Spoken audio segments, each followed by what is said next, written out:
Mga lodi baka wala tayong upload sa susunod na araw, uwi ako sa probinsya. O baka wala muna shoutout bukas. Pagbalik ko ituloy natin. Heto na po ang 5 naunang mag-comment at 5 napili ko. Comment lang po kayo, kahit hindi kayo una baka mapili ko kayo.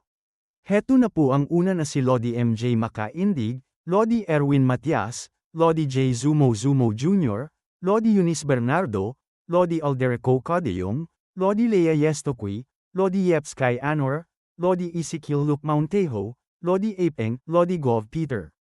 Lodi Laisel Amadeo, Lodi Aray ko hindi ko mabasa. Pasensya na kung tama ang translate ko. Lodi po Randy, Lodi Nico Carceda, Lodi Julius Indong, Lodi Charmaine. Ika-26 na kabanata, sa pagpapatuloy. Makikita ang isang tao na dahan-daang kumuha ng isang aklat mula sa estante. Binuksan ito ni Galzariang at tahimik na binasa ang mga nilalaman, ang mga matay dahan-daang gumagalaw sa bawat linya.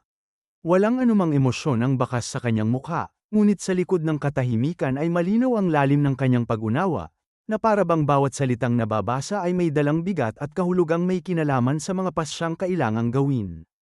Nagulat siya nang may biglang nagsalita, na anong tinitingnan mo? Bahagya siyang napaangat ng ulo, ang mga matay kumislap sa pagkabigla, habang ang katahimikan ng silid ay panandaliang nabasag ng tinig na iyon. Sumagot siya habang makikita ang kasalukuyang tagapayo ng Miriam Alliance na si Sima Tian na nandito na po kayo, sir. Tumingin ito sa gilid na sinabi pa na wala talagang makapagsasabi kung ano ang mangyayari sa buhay, di ba? Noon, kailangan ko pang maghintay ng 6 na oras sa waiting room para lang makaharap ka. Ngumiti ito sa kanya at sinabi pa na natatandaan mo ba kung gaano tayo katagal nag-usap pagkatapos ng mahabang paghihintay na yon. Tahimik lamang na nakatungo ang ulo ni Galzariang, ang kanyang mga matay nakapako sa sahig. Walang anumang salita ang lumabas sa kanyang bibig. Nakangising sinabi pa sa kanya ni Sima Tian, eksaktong 7.5 minuto. Pinaghintay mo ako ng 6 na oras, at binigyan mo lang ako ng 7.5 minuto. May bahid ng biro ang kanyang tinig, ngunit sa likod ng ngiting yun ay naroon ang alaala ng panahong ang kanilang mga posisyon ay magkaiba, at kung paanong ang kapalaran ay tahimik na naglaro sa pagitan nila. Bahagyang yumuko ng ulo si Galzariang at sinabi dito na humihingi ako ng paumanhin sa nangyari noon. Nagkamali ako dahil sobrang abala ko noong panahong yun. Nakatingin si Sima Tian sa gilid na nakangising sinabi pa na naiintindihan ko naman. Ngayong nasa posisyon mo na ako, alam ko na kung gaano karaming trabaho ang kinailangan mong harapin. May tanong lang ako. Bakit ka pa nananatili dito? Tumingin dito sa kanya ng matalim at sinabi pa na sinusubukan mo bang manatili para maghayganti sa akin na naging bagong tagapayo? Pilit na napatawa si Galzariang at sumagot na paano mangyayari yun. Sadyang sa Miriam Alliance na ako tumira habang buhay. Dagdag pa nito sa kanya habang bahagyang napatungo ng ulo na hindi ko kailanman naisip ang buhay sa labas ng lugar na ito, kaya masaya ako na magagawa ko ang trabaho ng Righteous Pavilion sa ganitong paraan. Napaliit ng mata ito na sinabi sa kanya na ganoon ba? Sumuntok sa palad si Galzariang at sinabi na opo. Kaya salamat sa pagpapahintulot sa akin na manatili rito. Gagawin ko ang lahat para mapagsilbihan kayo ng tapat. Napatingin naman ito na napalaki ng mata nang marinig ang sinabi sa kanya ni Galzariang. At pagkatapos ay malakas na tumawa at sinabi na mabuti. Napakabuti. Habang naglalakad ito papaalis na kapikit ito na may saya sa kanyang mukha. Hanggang sa nakalabas na ito ng pintuan na pinagmamasdan ni Galzariang. At mariin na nakatingin siya na sinabi sa isip na napakakatawa-tawa. Sawang-sawa na ako sa Miriam Alliance ngayon. Gusto ko nang umalis sa maliit na lugar na ito agad-agad. Napatikom siya ng maghigpit ng kamao na sinabi pa sa isip na pero hindi ko magagawa yon. Hanggang sa maipaghiganti ko ang pinuno ng Miriam Alliance. Seryoso ang kanyang mga tingin at sinabi pa na hanggang sa panahong yon. Magtitiis ako, gaano man ito katagal. At lumipat ang eksena sa Dongping Chamber of Commerce. Sa loob nito, makikita ang mga karawahe na abala sa paghahanda, isa-isang isinasakay ang mga bagahe, habang ang mga tao'y palakad-lakad, tila dama ang paparating na paglalakbay. Napatingin naman ang isa sa kanila sa gilid, bahagyang kumunat ang noo, na para bang may napansin o may biglang pumasok. Ganoon din ang mga ito, nakatingin sila na may halatang pagtataka sa kanilang mga mukha. Nakita nila pala ang grupo ng ating bida na papasok. Sa trangkahan, hinarang sila nito at mariing tinanong, "Sino kayo, at taga saan kayo?" Ang boses ay matatag at puno ng awtoridad, na para bang sinusukat ang intensyon at kredibilidad ng grupo ng ating bida bago payagang makapasok. Sumagot siya na kami ang Sword Squad ng pamilyang Bili.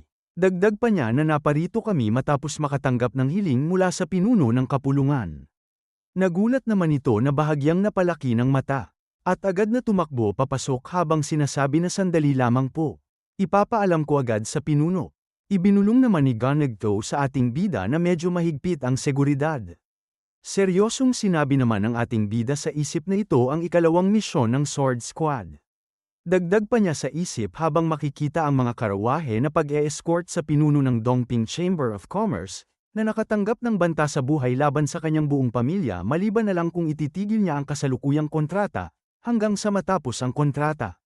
At nang dumating ito na si Dongping Chamber Leader na si Bolu. Masayang sinabi nito na maligayang pagdating. Maraming salamat sa pagdating ninyo. Agad na gumalang ang ating bida na yumukong sumuntok sa palad na nakapikit na sinabi na ang pangalan ko ay Biliduan. Sinabi pa ng ating bida sa kanya na narinig ko ang tungkol sa iyong kahilingan. May mga taong nanggugulo sa iyong kontrata, tama ba? Tumugon ito sa kanya na oo. Ang pinsan ng isa sa mga bastardong yun ay ang pinuno ng Shuobeiyang Union. Seryosong napasabi ang gating bida na Shuobeiyang Union. Sinabi pa nito sa kanya. Habang naiisip ang mga ito na isa sila sa mga tanyag na dark unions sa paligid ng lugar na ito. Nakuha ng Shuobeiyang Union ang pangalan nito dahil ang mga miyembro nito ay mga tagasunod ng isang lalaking nagngangalang Shu Liang. Napatingin naman ang ating bida sa team leader nang magsalita ito na grupo sila ng mga siga sa eskinita. Karamihan sa kanila ay mga taong nabubuhay sa panggugulo sa mga pavilion o bar at pangingikil ng pera. Sinabi pa sa kanya ni Dongping Chamber Leader na si Bolu na huwag kayong magpakampante. Napakalupit ng mga bastardong yon. Marami silang tao. Bukod dito, narinig ko na ang ilan sa kanila ay bihasa sa martial arts. Sinabi naman ng ating bida sa kanya na tatandaan ko yan. Kung handa na kayo, tayo na. Sumagot ito sa kanya na tapos na ang mga paghahanda. Tara na. At makikita na sila ay naglalakbay na, sumasabay sa pagtakbo ng karwahe. At makikita si Guangtou na nakatingin sa gilid. Mula naman sa loob sinabi sa kanya ni Bolu na narinig kong tinalo ninyong lahat ang Beast Squad. Totoo ba yun? Sumagot ang ating bida sa kanya na oo. May gulat sa mukha nitong sinabi pa sa kanya na kilalang kilala ang pangkat ng mga magnanakaw na yun. Sinagot naman siya ng ating bida na gaya ng sinabi mo, pangkat lang sila ng mga magnanakaw. Biglang napatingin siya sa unahan ng may sumisigaw na hinto. Bumaba siya habang may matalim na tingin at si Guangtou. Mariin siyang nakatingin sa unahan. Hinarang pala sila ng mga bandido, biglang huminto ang grupo, at ang hangin ay puno ng tensyon. Nakita ang mga kalaban na nakatutok, may nakataas na armas, at ang mga mata ay puno ng panganib at pang-aalipusta.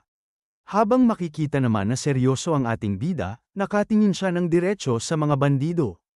Ang mga mata niya ay matalim at nakatuon, walang bahid ng takot o pag-aatubili, ramdam ang kanyang kumpiyansa at determinasyon.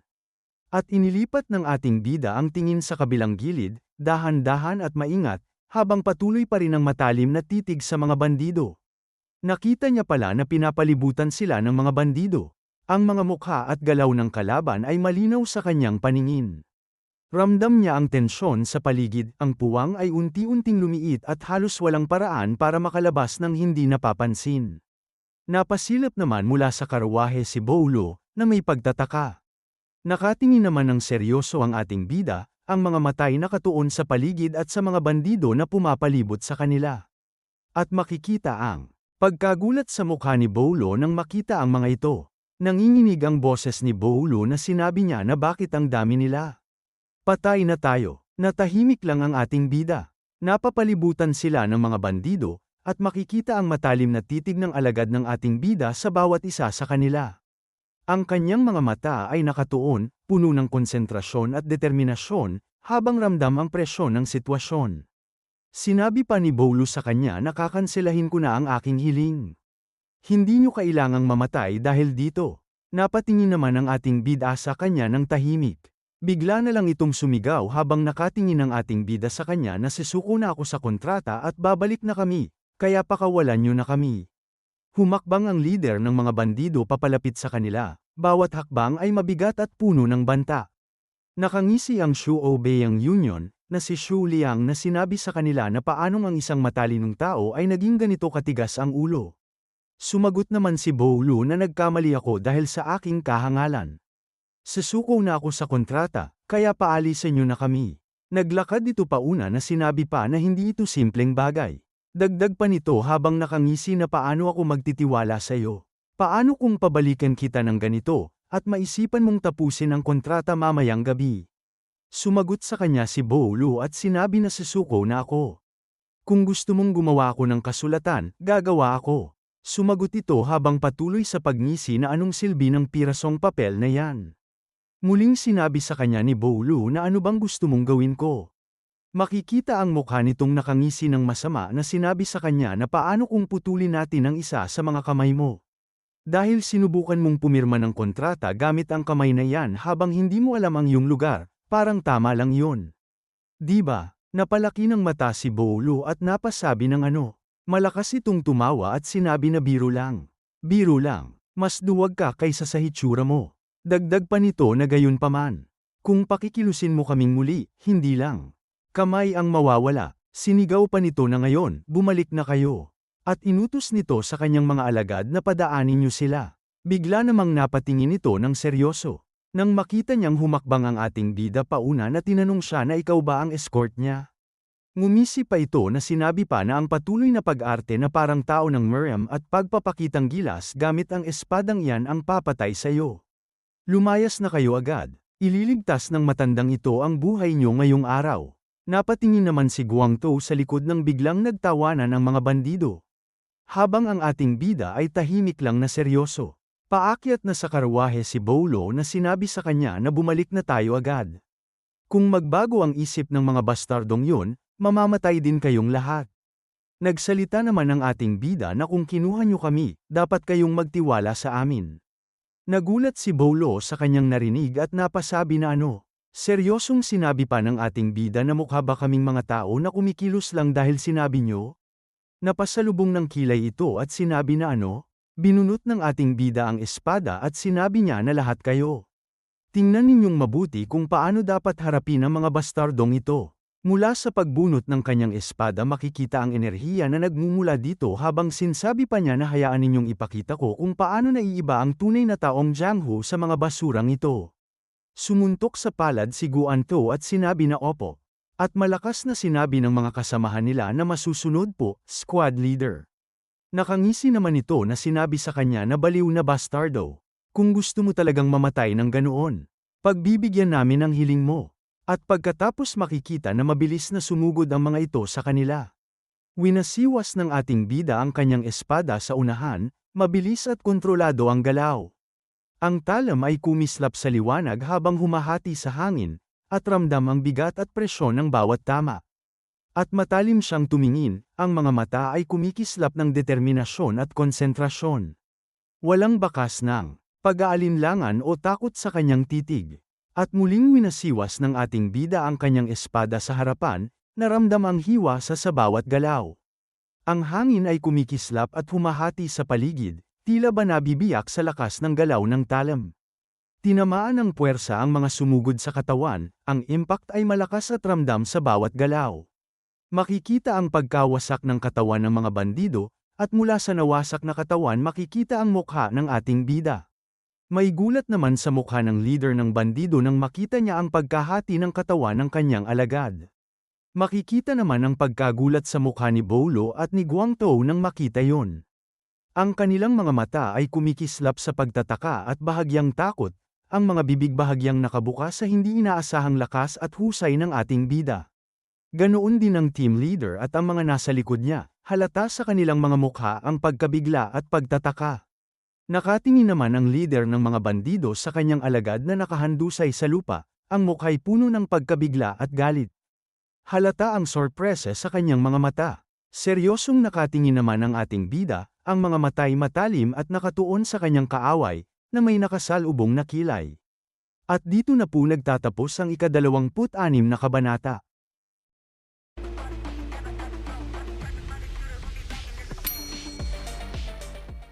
Ika-27 kabanata, sa pagpapatuloy. Nakatingin siya sa leader ng bandido, at ganoon din ang bandido na mariing nakatitig pabalik sa kanya, na para bang nagbabanggaan ang kanilang mga tingin sa gitna ng tensyon at katahimikan. At sa mukha ng bandido ay mababakas ang takot at pagkabigla, habang nanlalaki ang mga mata nito at naninigas ang ekspresyon, na tila hindi nito inasahan ang lakas nating bida. At pagkatapos, agad nitong pinasugod ang kanyang mga alagad habang pasiga na inuutos. Pigilan niyo siya, patayin ang bastardong yan. Sabay-sabay na sumugod ang mga bandido, nanginginig sa galit at takot, habang mariing humigpit ang hawak ng mga ito sa kanilang sandata. Mariing tumingin naman ang ating bida sa mga ito, malamig at puno ng determinasyon ang kanyang mga mata. Sa isang mabilis at halos hindi namamalayang galaw, agad na nawala ang ulo ng isang bandido. Napahinto sa pag-atake ang katabi nitong bandido, nanlaki ang mga mata sa matinding pagkagulat, at ang sigasig ng kanilang pagsugod ay napalitan ng pag-aalinlangan. Malakas na hamampas ng espada ang bandido patungo sa kanya, ngunit kalmado lamang ang ating bida. Sa isang bahagyang pag-atres at maayos na galaw ng paa, madali niyang iniwasan ang atake. At sa sandaling yon, mabilis na kumilos ang ating bida. Sa isang malakas ngunit kontroladong galaw, winasiwas niya ang kanyang espada, gumuhit ito sa hangin na may matinis na tunog. Tinamaan ang katawan ng bandido, at agad nitong naputol ang katawan. Naglakad siya palayo ng walang pag-aalinlangan. Iniwang nakahandusay sa lupa ang naputol na katawan ng bandido. Hindi na niya nilinggan pa, ang kanyang mga hakbang ay kalmado at matatag. 4 na bandido ang sabay-sabay na nagtangkang sumugod sa kanya. Iba't iba ang kanilang galaw, may mula sa kaliwa, may mula sa kanan, tila umaasang matataranta siya sa dami ng aatake. Ngunit nanatili lang siyang nakatayo, kalmado, ang espada ay nakababa ngunit handa. Sa isang mabilis na galaw, gumuhit ang kanyang espada. Sa hangin, sunod-sunod, eksakto, at walang pag-aalinlangan. Nilampasan niya ang mga bandido na parang isang anino. Ang espada ay dumaan lamang sa pagitan ng mga ito na halos hindi makita. At isang bandido na naman ang maghahampas ng espada sa kanya, mabilis at matindi ang galaw nito, puno ng galit at determinasyon. Ngunit nanatiling kalmado ang ating bida. At sa isang iglap, ang bandido ay nahati ang katawan sa dalawa habang nasa ere. At mula sa nahating katawan, makikita ang mukha ng ating bida na seryoso. Malamig at puno ng determinasyon. Walang bakas ng galit o pagka-emosyonal, tila tahimik niyang ipinapakita ang ganap na kontrol sa sitwasyon at ang husay niya sa bawat galaw ng labanan. Muling naglakad siya, maayos at kalmado, iniwan ang mga nahating katawan sa lupa. Walang lingon, walang bahid ng pag-aalala, ang bawat hakbang niya ay matatag at puno ng tiwala sa sarili. Mula naman sa likod ng kanilang leader, ang mga bandido ay bahagyang napapaatras, halatang nabigla at nag-aalinlangan. Kasabay nito, napasigaw ang leader, na bakit nakatayo lang kayo dyan? Sinabi ko sa inyo, pigilan siya. Nagulat ito nang napatingin sa gilid, at sa sandaling yun, naabutan ang tingin ng ating bida na unti-unting papalapit. Halata ang pagka-shock at pagka-alerto sa kanyang mga mata. May mga matalim na tingin ng ating bida sa kanya, malamig at puno ng determinasyon. Halos ramdam ang bigat at tensyon sa bawat sulyap niya, na tila ipinapahiwatig sa kalaban na wala siyang balak magpatalo at handa siyang kumilos sa bawat pagkakataon.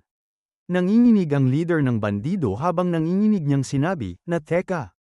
Babalik na kami. Kitang-kita sa kanyang tindig at mukha ang halo ng takot at galit, habang unti-unting umatras kasama ang kanyang mga kasamahan, ramdam ang bigat ng pangyayari at ang kapangyarihan ng ating bida. Habang magsasalita pa sana ito, isang mabilis na guhit sa leeg nito ang tumama. Bigla itong napahinto sa sinasabi, at halata sa mukha ang pagkagulat at kirot. Ang ulo nito ay bumagsak sa lupa, kasabay ng pagtagas ng dugo na kumalat sa paligid. Mula sa harap niya, makikita ang malakas na pag-angat ng dugo ng leader ng bandido, na nagtatalsikan palabas mula sa sugat. At ilang sandali pa, ang katawan nito ay bumagsak sa lupa, kung nasaan ang ulo niya. Hindi makapaniwala si Bolo sa kanyang nakikita, halatang napasimangot sa tindi ng pangyayari.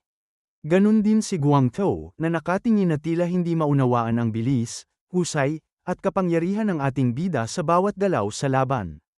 Mariing tumingin naman ang ating bida sa ibang bandido, ang mga mata niya'y malamig at puno ng determinasyon.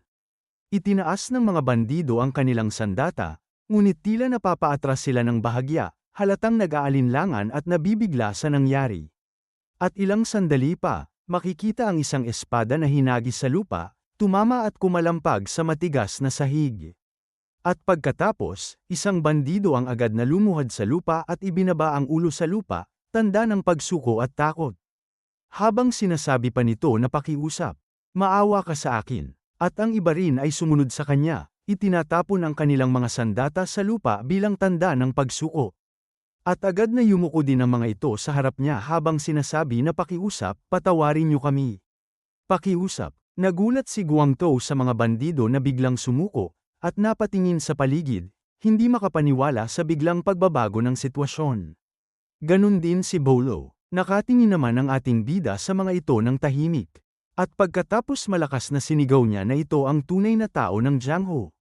Ito ang dahilan kung bakit kami tinatawag na mga tao ng Jianghu. Naiintindihan niyo ba? Sumuntok sa palad ang mga ito habang yumuko na malakas na tumugon sa kanya na opo. Squad leader. At pagkatapos, sinabi ng ating bida na Terra na. Napatanong naman sa ating bida si Bolo na saan tayo pupunta. Nakangiting tumugon sa kanya ang ating bida na hindi ba't papunta kayo para pumirma ng kontrata. Makikita ang langit na sumagot ito sa kanya na okay. At pagkatapos, lumipat ang eksena sa Great Billy family. Masayang lumalapit sa kanya ang team leader at sinabi niya sa isip na sa tagumpay ng kamakailang misyon, mas tumibay ang samahan sa loob ng Sword Squad. Dumating si Guan Hui at ibinigay ang balita. Makikita ang mga ito na naka-horse stand na sinabi pa niya sa isip na nang magtipon ang mga miyembro, lahat sila ay nagsabing gusto nilang maging katulad ng squad leader. Sinabi rin niya na ang bilang ng mga taong sumasali sa pagsasanay tuwing madaling araw ay tumaas ng malaki. Kaya kusa ko silang tinuruan. Pagkatapos nyon, ang aming Sword Squad ay kumuha pa ng 3 misyon. Minsan ay sinamahan ko sila, at sa 2 pagkakataon ay ang mga miyembro lang ang pinadala ko. Bagaman ilang miyembro ang nasugatan habang nasa misyon, ligtas nilang natapos ang mga ito. Nakatingin ang isa dito na sinabi pa niya sa isip na isang bagay ang pera, ngunit ang mga praktikal na misyong yun ay nagsilbi ring malaking motibasyon sa kanila. Hindi lang sila nakakuha ng aktwal na karanasan sa labanan. Naramdaman din nila ang pagiging bahagi ng grupo at ang pangangailangang pahusayin ang kanilang mga kasanayan. Naintindihan ng lahat na ang mahihina ang unang tatargetin sa Jianghu. Mula ngayon, ang aming maliit na Sword Squad ay mas lalo pang lalakas. At makikita ang bahay na ito. Sinabi ng kanyang general manager na nakakuha tayo ng malaking kita mula sa isang hindi inaasahang pamumuhunan. Kahit na 1,200 taels lang ang inaasahan ko, nakakuha tayo ng napakalaking 4,500 taels. Sinabi pa sa kanya ng general manager habang may binabasa na sa karagdagang kita mula sa Dongping Chamber of Commerce, sa tingin ko ay makakapag-hire tayo ng 80 bagong tao sa susunod na taon, hindi lang 40. Masayang sinabi naman ng ating bida na napakagandang balita niyan. Gayunpaman, plano ko pa ring mag-hire ng 40 pang swordsman. Gaya ng pinlano. Napahinga naman si General Manager habang masayang napangiti. Na napasabi naman ng ating bida na bakit ka tumatawa. Tumugon sa kanya si General Manager na natutuwa lang ako na hindi ka matakaw sa pera. Masaya ako na maayos ang ating takbo, ngunit marahil ay umaasa ako na gagawin mo ang desisyong yun. Sinabi naman ng ating bida sa kanya na yan ang gusto kong sabihin. Masaya rin ako na hindi ka gumagawa ng mga hindi makatwirang pamumuhunan, kundi mahinahon mong pinalalago ang ating pondo, General Manager. Tahimik namang napalaki ng mata si General Manager. Naiisip niya ito habang sinasabi sa isip na noong panahon ko bilang Alliance Leader, marami na akong nakitang matatandang sekim. Partikular na ang mga matatandang yun sa Council of Elders. Kahit gaano ko isipin, hindi ko talaga maintindihan ang kanilang kasakiman. Ang pagnanais na umunlad ay ganap na naiiba sa kasakiman. Seryosong sinabi pa sa isip ng ating bida na hinding-hindi ako magiging sekim. At mapungay na sinabi ng ating bida na maaari kang maglakad ng dahan-dahan pa isa-isang hakbang.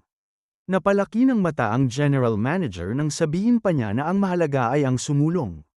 Napatungo ng ulo ang general manager at nakangiting sinabi habang nakapikit na itatanim ko yan sa aking isipan, Ginoo.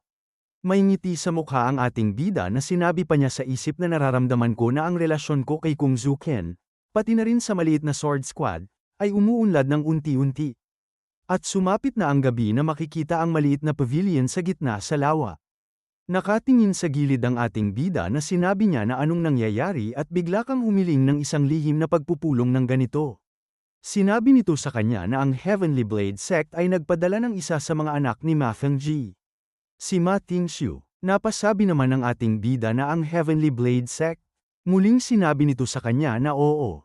Tila nakipagkita si Ma Tingxiu sa Shandong Branch Leader at hiniling na tipunin ang lahat ng sect leaders. Hindi pa namin alam kung bakit. Nakatingin ang gating bida sa ibaba na sinabi na, walang paraan na gagawin niya ito nang may mabuting intensyon.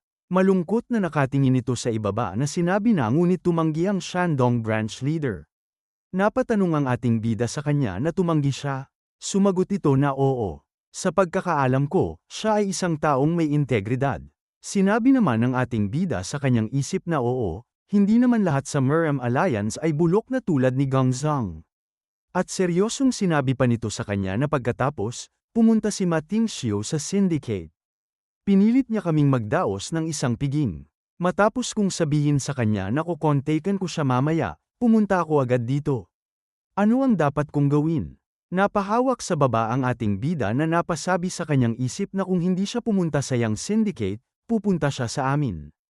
Problematikong tanggihan siya, ngunit ang hindi pagtanggi sa kanya ay magdudulot din ng problema. May matalim siyang tingin na sinabi pa sa isip na mas mabuti pang hawakan ito gamit ang Yang Syndicate, kung saan maaari akong makialam sa ilang antas. At pagkatapos sinabi niya dito na pakiusap, sabihin mo sa kanya na gagawin mo ito. Tumugon ito sa kanya na naintindihan ko. At seryosong tumingin siya dito. At sinabi habang nakatingin sa unahan na pinagtatakahan ito na at hindi mo na kailangang pumunta ng personal sa susunod. Magpadala ka na lang ng taong pinakapinagkakatiwalaan mo. Dagdag pa ng ating bida sa kanya na kung iyon ay taong pinagkakatiwalaan mo, kung gayon ay magtitiwala rin ako sa kanya. Napatingin naman ito sa kanya. At pagkatapos napasuntok ito sa palad na sinabi sa kanya habang napayuko ng ulo na opo, Ginoo. Kung may kailangan ka, mangyaring kontaken mo ako anumang oras. At ngumiti ang ating bida sa kanya. At dito na po nagtatapos ang ika-27 kabanata.